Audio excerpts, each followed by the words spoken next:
Assalamualaikum warahmatullahi wabarakatuh.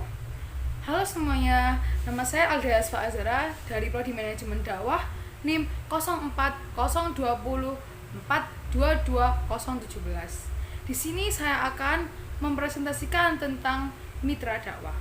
Dalam mitra dakwah, saya membaginya menjadi 3 bagian. Yang pertama yaitu mitra dakwah perspektif teologis. Yang kedua, mitra dakwah perspektif sosiologis. Yang ketiga yaitu prioritas mitra dakwah. Apa itu mitra dakwah? Menurut buku Dr. Profesor Muhammad Ali Aziz, yaitu yang berjudul Ilmu Dakwah, beliau mengatakan bahwa mitra dakwah biasanya disebut dengan mad'u. Mad'u bukan hanya objek dakwah ataupun sasaran dakwah, akan tetapi teman untuk saling berpikir dan bertindak bersama-sama. Yang pertama adalah mitra dakwah perspektif teologis. Teologis adalah segala aspek tentang ketuhanan ataupun kepercayaan. Teologis memiliki keterkaitan dengan mitra dakwah. Melalui proses perdebatan ataupun polemik dalam sejarah Islam, pemikiran teologis memunculkan perbedaan antara peran akal dan peran wahyu. Dalam bidang politik, kita dapat menilai mana yang benar dari keputusan Ali bin Abi Thalib dan Muawiyah bin Abu Sufyan dalam Perang Siffin. Nah, Perang Siffin ini memunculkan 2 golongan, yaitu Mu'tazilah dan Asy'ariyah. Yang pertama adalah golongan Mu'tazilah. Golongan ini memiliki pendapat bahwasanya akal tidak hanya bisa membedakan antara perbuatan baik dan perbuatan buruk, tetapi juga dapat menjelaskan kewajiban dalam melakukan hal yang baik dan meninggalkan perkara yang buruk. Mereka menganggap hal yang buruk akan mendapatkan dosa dan yang baik akan mendapatkan pahala. Nah, golongan ini nih yang lebih cenderung kepada pemikiran akal. Golongan yang kedua yaitu golongan Asy'ariyah. Golongan ini lebih cenderung dengan pemikiran wahyu. Nah, mereka ini berpendapat bahwasanya hanya wahyu yang bisa menilai baik buruknya perbuatan dan memperjelas apa itu kewajiban kita. Aliran ini atau golongan ini dianggap belum memiliki tanggung jawab atau mukallaf. Nah, dari 2 golongan ini, mereka adalah golongan yang belum pernah menerima dakwah. Yang pertama adalah sejauh mana dakwah telah menjangkau dan diterima. Menurut bahasa Al-Sabak membagi 3 kelompok dari mitra dakwah. Yang pertama adalah kelompok yang pernah menerima dakwah. Yang kedua, kelompok yang belum pernah menerima dakwah. Yang ketiga, kelompok yang mengenal Islam dari informasi yang salah. Dari pandangan mitra dakwah perspektif teologis memunculkan 2 pembahasan yang terkait dengan mitra dakwah. Yang pertama adalah sejauh mana dakwah telah menjangkau dan diterima.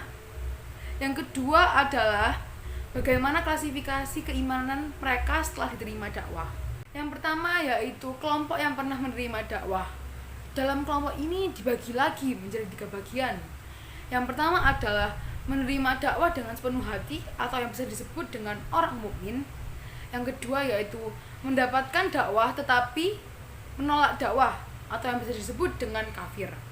Yang ketiga atau yang terakhir yaitu pura-pura menerima dakwah atau yang bisa disebut dengan munafik. Dalam poin 1 sudah jelas bahwasanya orang yang menerima dakwah dengan sepenuh hati adalah orang yang mukmin. Poin 2 dapat dijelaskan bahwasanya orang tersebut setelah mendapatkan dakwah tetapi mereka menolak dakwah tersebut.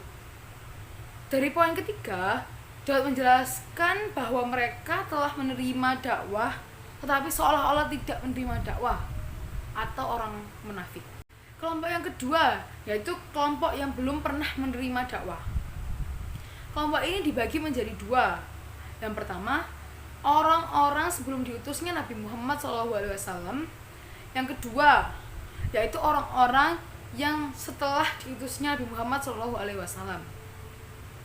Selanjutnya adalah pemikiran tentang bagaimana klasifikasi keimanan setelah diterima dakwah. Sebelumnya Allah berfirman dalam surat Fatir ayat 32, yaitu جنات عدن يدخلونها يحلون فيها من أساور من ذهب ولؤلؤا ولباسهم فيها حرير. Yang memiliki arti, kemudian kitab itu kami wariskan kepada orang-orang yang kami pilih di antara hamba-hamba kami. Lalu di antara mereka ada yang menganiaya diri mereka sendiri, dan di antara mereka ada yang pertengahan, dan di antara mereka ada pula yang lebih dahulu berbuat kebaikan dengan izin Allah. Yang demikian itu adalah karunia yang amat besar.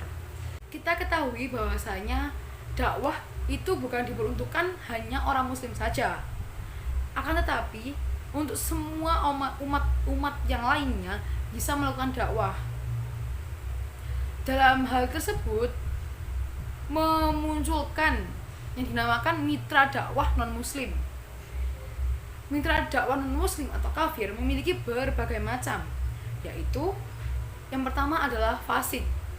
Menurut Jurul Ahadits Syawal menjelaskan bahwasanya fasik adalah predikat suatu perbuatan yang melanggar ketentuan-ketentuan Allah dalam ketentuan yang dibawakan oleh Nabi ataupun oleh alam. Yang kedua yaitu munafik. Seperti yang kita ketahui bahwasanya munafik itu memiliki 3 makna ya. Apabila ia berkata ia berbohong, apabila ia membuat janji ia akan ingkar, apabila ia diberikan amanah ia tidak. Selanjutnya yaitu ahli kitab. Dalam KBBI, ahli kitab dapat diartikan sebagai seseorang yang berpegang teguh pada kitab suci selain Al-Quran. Selanjutnya yaitu musyrik. Seperti yang kita ketahui, musyrik diambil dalam kata syirik.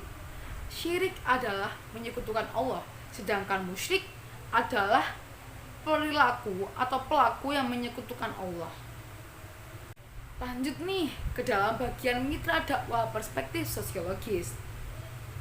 Dalam mitra dakwah perspektif teologis memunculkan sosial ekonomi, bahwasanya mad'u terdiri dari banyak profesi seperti perdagangan, pengusaha, karyawan, dan sebagainya. Menurut Max Weber, ia pernah meneliti pengaruh pengelompokan sosial ekonomi dengan sifat keagamaan seseorang.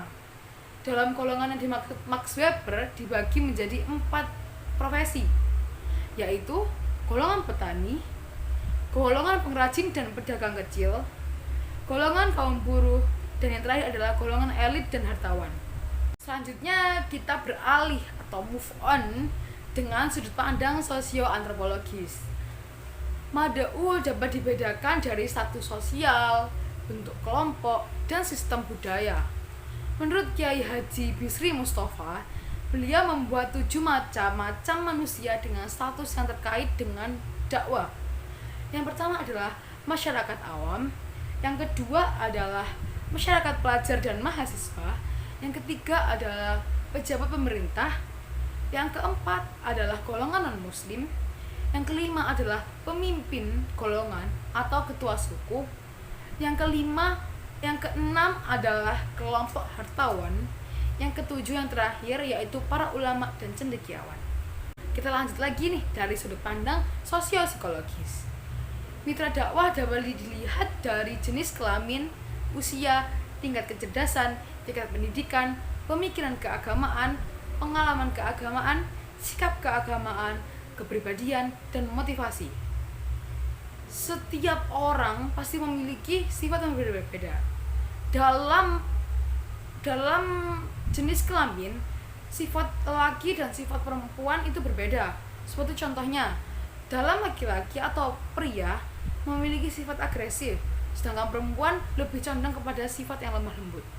Lanjut yang terakhir nih, yaitu bab prioritas mitra dakwah. Dalam prioritas mitra dakwah dibagi menjadi 5 macam. Yang pertama yaitu usuliyah wa faru'iyah, yaitu seseorang yang membutuhkan informasi terkait hal wajib. Seperti contohnya, ada seseorang yang ingin mengetahui informasi tentang sholat wajib. Sholat wajib ini kan sangat wajib ya, jadi diprioritaskan dulu jawaban untuk orang tersebut.